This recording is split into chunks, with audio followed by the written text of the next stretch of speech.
UP में 10 सीटों पर होने वाले उपचुनाव के लिए बीजेपी की तैयारियां जारी है। इसके लिए बीजेपी बैठकों पर बैठकें कर रही है।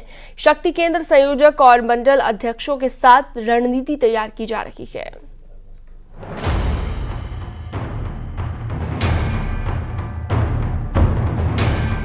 लोकसभा चुनाव परिणाम से बीजेपी ने सबक लिया है, इसलिए यूपी में 10 सीटों पर होने वाले उपचुनाव के लिए तैयारियां जोरों पर हैं और इसके लिए पार्टी ने उपचुनाव में जीत का अमृत पाने के लिए मंथन शुरू कर दिया है। बीजेपी मंडल और शक्ति केंद्रों को मजबूत कर उपचुनाव में उतरने जा रही है। बीजेपी का प्लान है और केंद्र के साथ बैठक कर स्थानीय समीकरणों को समझ रहे हैं। भारतीय जनता पार्टी ने उपचुनाव वाली सभी 10 सीटों पर ताकत झोंकनी शुरू कर दी है। जहां आज भारतीय जनता पार्टी के प्रदेश के अध्यक्ष भूपेंद्र चौधरी गाजियाबाद और मीरापुर की सीट पर मंडल अध्यक्ष और शक्ति केंद्र के संयोजकों के साथ में संवाद कर रहे हैं, वहीं दूसरी तरफ महामंत्री संगठन धर्मपाल लगातार दौरे कर रहे हैं उन सीटों पर जहां पर उपचुनाव होना है। मिल्कीपुर में महामंत्री संगठन धर्मपाल ने दौरे किए और वहां पर सियासी समीकरण सेट किए।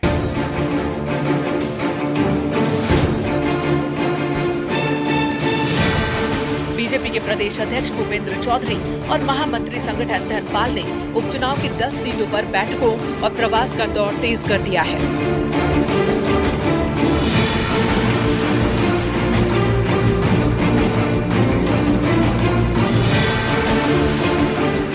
इसके तहत प्रदेश अध्यक्ष भूपेंद्र चौधरी ने गाजियाबाद और मीरापुर विधानसभा उपचुनाव की सीट पर मंडल अध्यक्ष और शक्ति केंद्र के संयोजकों के साथ बैठक की, जबकि संगठन महामंत्री धर्मपाल ने मिल्कीपुर विधानसभा में शक्ति केंद्र संयोजक और मंडल अध्यक्षों के साथ मीटिंग की। पार्टी की सोच भी है कि टिकट बांटने से पहले लोकल नेताओं की राय जरूरी है। संगठन में सभी कार्यकर्ताओं को, जो वरिष्ठ लोग हैं, उन्हें विधानसभा से जिम्मेवारी दी है और जो नीचे संगठनात्मक काम है हमारा, उन कामों को पूरा करके हम लोग पूरी तैयारी के साथ जैसे भी चुनाव की घोषणा होगी, हम लोग अपने प्रत्याशी चयन की प्रक्रिया को आगे बढ़ाएंगे।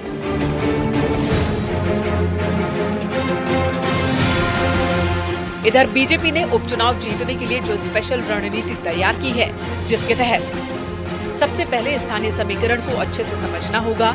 इसके लिए मंडल अध्यक्ष और शक्ति केंद्र के संयोजकों के साथ बैठक कर लोकल फीडबैक लिया जा रहा है और इस फीडबैक के आधार पर आगामी चुनावी चक्रव्यूह तैयार किया जाएगा। बीजेपी ने उपचुनाव की सभी 10 सीटों पर मंत्रियों और भारतीय जनता पार्टी के संगठन के पदाधिकारियों की तैनाती भी कर दी है।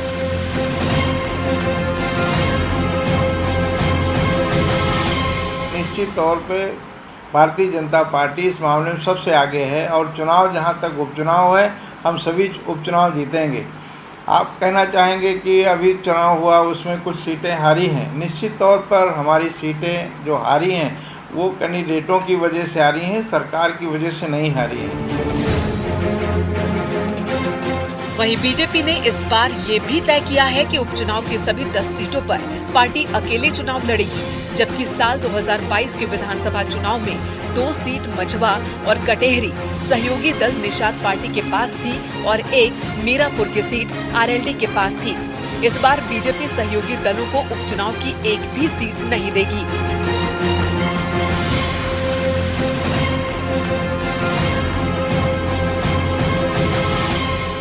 और सबसे जो खास रणनीति भारतीय जनता पार्टी अपना रही है वो मंडल अध्यक्ष और शक्ति केंद्र के संयोजकों के साथ समन्वय बनाते हुए वहां से फीडबैक इकट्ठा कर रही है और उसी रणनीति के तहत चुनावी मैदान में भारतीय जनता पार्टी उतरेगी। कैमरामैन रवि के साथ संकेत मिश्रा, न्यूज़ 18 लखनऊ।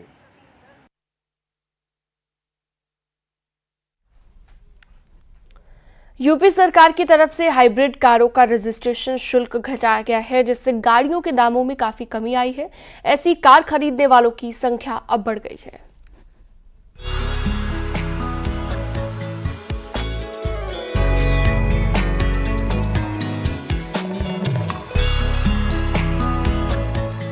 यूपी सरकार ने हाइब्रिड कार के रजिस्ट्रेशन फीस में छूट दी है, जिसका फायदा अब कार खरीदार उठा रहे हैं।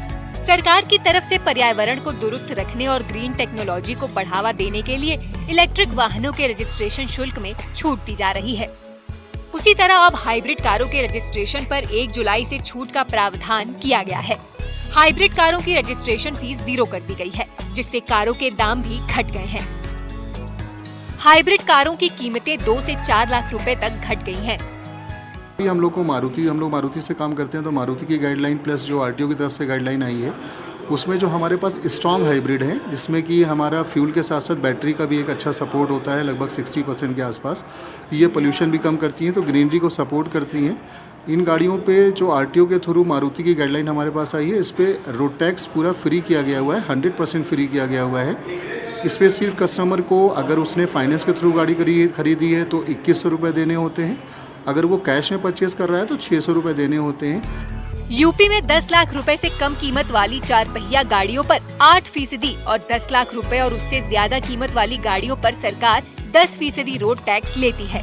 हाइब्रिड कारों पर अब यह टैक्स नहीं लिया जाएगा।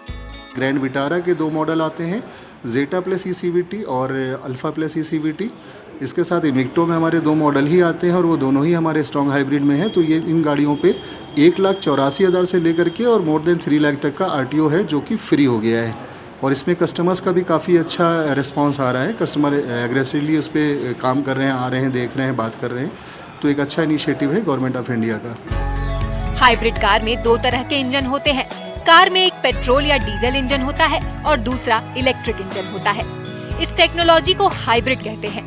इस वक्त 2 तरह की हाइब्रिड कारें बिक रही हैं, जिनमें माइल्ड हाइब्रिड और स्ट्रॉन्ग हाइब्रिड कारें शामिल हैं। 1 जुलाई से लागू इस छूट का फायदा कार बाजार में भी दिखने लगा है। इससे हाइब्रिड कारों के खरीदार भी बढ़ गए हैं। लखनऊ से न्यूज़ 18 के लिए नितिका दीक्षित की रिपोर्ट।